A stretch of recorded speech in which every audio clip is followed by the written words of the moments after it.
Off the back of the Lions game against Argentina, who are the movers and shakers? Who are the players that have perhaps enhanced their chances of a test spot, and who are the players who have maybe taken a little bit of a hit? Welcome back to the channel here in Perth. Comment down below.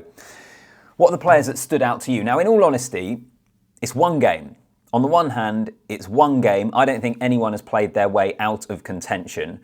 On the flip side, this is the Lions tour, and the first test is in what, about a month? We've got plenty of games between that point, but Lions tours are a bit of a sprint.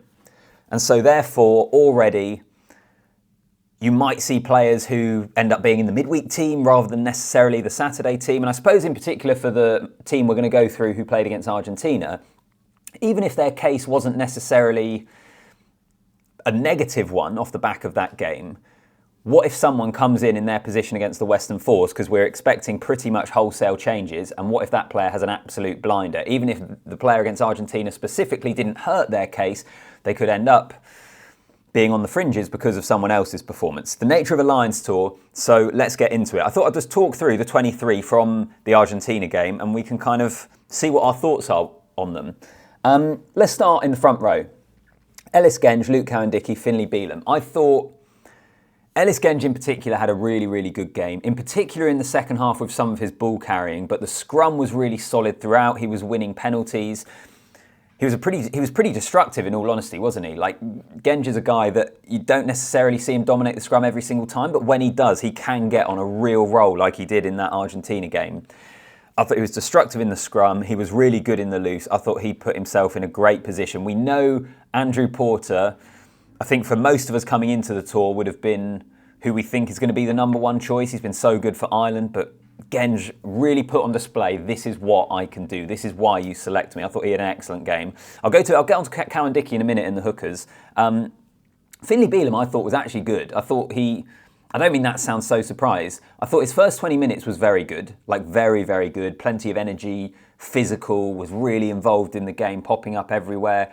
I thought he had a good game. And if you look at the tight head options, Tadhg Furlong, who came on in this game, has not really played all that much. He's like such an experienced player. He's been on multiple Lions tours. You could absolutely see him starting the test matches. I think most of us right now would have him starting the test matches if we had seen him play more. He hasn't played too much. So Bealham, I thought, did a pretty good spot of putting forward his case. Will Stewart, I'd imagine we're going to see start against the Western Force, who as well I think has a great chance of getting in that spot. That tight head side of the scrum, I think is wide, wide open between those three guys. But I thought, personally, Finlay Bealham was pretty good. Let's talk about Luke Cowan-Dickie. Let me just do this. Let me talk about Luke Cowan-Dickie. So, I suppose the first thing to mention is the line-out. And the line-out isn't entirely down to the hooker. It's a team set-piece thing. But at the same time, you do look at the line-out struggles, which actually Ronan Kelleher didn't necessarily completely fix himself. I think I'm right in saying there were still some overthrows once he came on.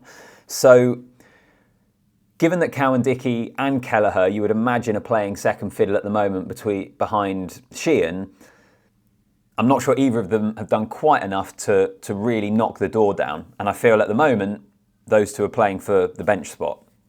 But the front row overall actually was pretty good.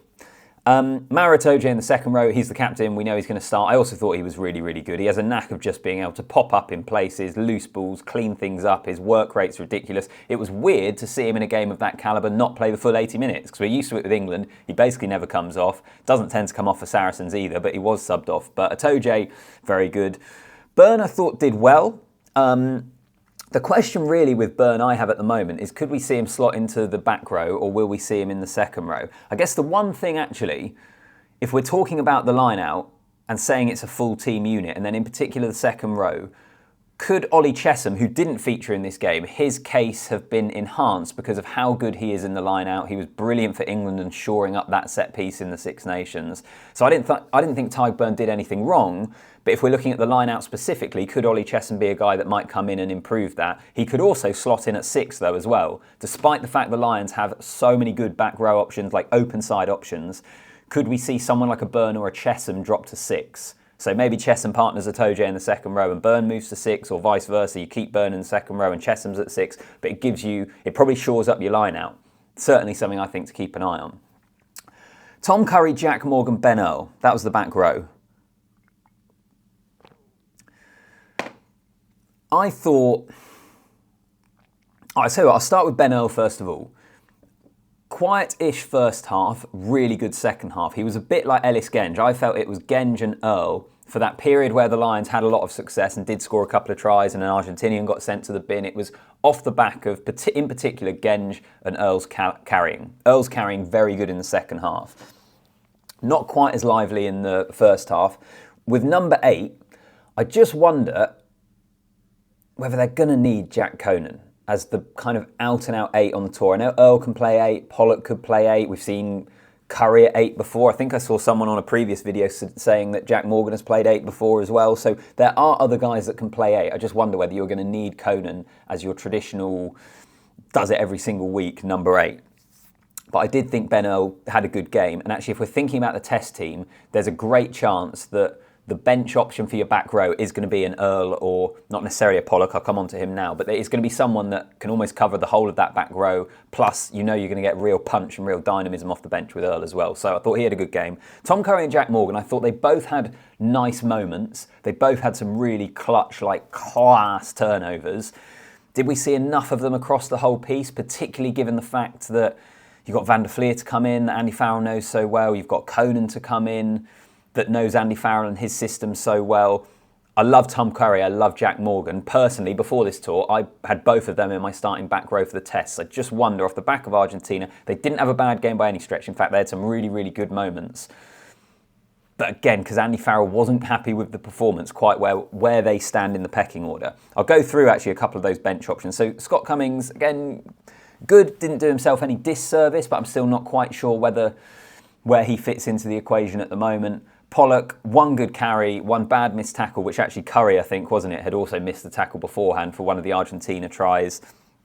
Just wonder whether he was trying a little bit too hard almost. But I think we could see Henry Pollock potentially as a bench option for the test matches, as I say, with Earl, although off the back of this performance, you would maybe suggest that actually he could be one of the guys that didn't quite put his best foot forward, even though it was a bench role. We saw some good stuff, but that missed tackle in particular. All right, on to the 9, Mitchell. I think the thing that damages Mitchell here, I don't think he did anything wrong, but Thomas Williams, when he came on, looked really, really good. Now, scrum-half is a position at the moment where Jamison Gibson-Park has an injury. We don't know. We're hoping that we're going to see him this weekend. If we don't, then that makes, I'd imagine we might see someone called up in his place, but it means there is competition there at scrum-half. I don't think Mitchell has played his way out by any means, but I thought Thomas Williams looked really, really good. And I think it's easy to forget that he's been playing in a Wales team that have been poor, have been losing, but he was the player of the season in the Premiership for Gloucester. He has been excellent. Speak to anyone at Gloucester and they will sing his praises of how good he's been. He had a real impact off the bench. Sometimes you do see that, don't you? Sometimes I feel it's almost easier for the scrum half coming off the bench to come in and add energy and add zip and really pick up the tempo with the fresh legs against tiring bodies. But I did think Thomas Williams was excellent. And so that's why I would maybe say with Mitchell, he didn't do anything wrong, but Mitchell certainly did something right. Finn Smith at 10. I thought he was all right. I thought Finn Smith was okay. I think we all expect Finn Russell is going to be the guy that comes in and is probably the starter, unless he just isn't that Andy Farrell fly half, unless Farrell does look at Finn Smith and think he gives him more control. I thought Finn Smith was okay. I didn't think he was bad. But given how unhappy Andy Farrell was with the performance overall, and the fact that they were forcing things and they were going wide too early and offloads, and Finn Smith as the 10, maybe his stock has taken a bit of a hit. Aki and Tuipulotu as the centres, a centre partnership that I think we were all excited about, didn't quite work in the way we were hoping. I think they're both 12s. Aki, after the game, actually said that he didn't do enough, I think, to get the best out of Tuipulotu. And so, I guess in the centres, I'm thinking, is Andy Farrell going to go for the Irish options because Aki knows the system, knows what he wants, and therefore it's a much easier transition? Onto the wings, Duhan van der Merwe. Is it unfair to say that van der Merwe is the player that took the biggest hit? Possibly. What I mean by that is anyone who's watched my videos since the Argentina game will have seen me speak about the aerial battle. I think that was a key area the Lions massively lost and was probably the biggest area for concern because the dropped balls, the forced passes, the line out, I think a lot of those issues are quite fixable. I think the aerial battle is trickier. if you give Van der Merwe the ball in space, or even with a little bit of space, he's got pace, he's big, he's strong, he can score some really good tries. He's a great finisher. Trust me, as an England fan, I've seen that firsthand in the Six Nations on multiple occasions. But is he the all-round rugby player that Andy Farrell will want for his system? Is he good enough under the high ball? Is he good enough in the kicking game? And I think we maybe saw that against Argentina, that he struggled in that area. Speaking of which, so did Marcus Smith. It wouldn't be fair to put Van der Merwe in that category and not mention Marcus Smith. Again, with Smith, we know his qualities, but I think he's a 10, first of all, really. But I think he's on this tour as a fullback. Andy Farrell has kind of said that he's been selected as a fullback. And is he solid enough under the high ball? Blair Kinghorn's going to be coming in. Hugo Keenan is also nursing an injury, so we're not sure what the situation is there. I think, going back to the bench, Marcus Smith could end up being a player that we maybe see as a bench option, a bit like Elliot Daly, because he can cover multiple positions. I'm just not sure he's going to be a starter in the test matches at fullback. Tommy Freeman on the other wing, really good. He's had a brilliant season. He's been excellent for England. He's excellent for Northampton. He has kicked on so much, I think, in the last few years. He had a lot of promise when he first came into the England team, and he's really kicked on. He can play centre as well. I thought he had a good game. Changes on the bench in terms of the backs. I've mentioned Thomas Williams already. Matt Hansen, Elliot Daly. Matt Hansen looked good and lively when he coming off his wing. Elliot Daly, I thought, shored up things under the aerial. In terms of that aerial battle, he was better and he offers versatility. I think both of those guys did themselves a favour.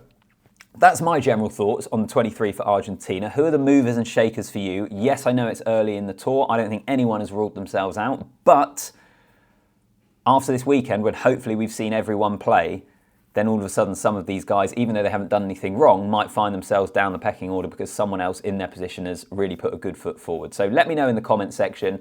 Appreciate you watching. Hope you guys are all enjoying the content from out here in Australia. Make sure you like the video. Make sure you subscribe to the channel as well. And I'll see you in the next one.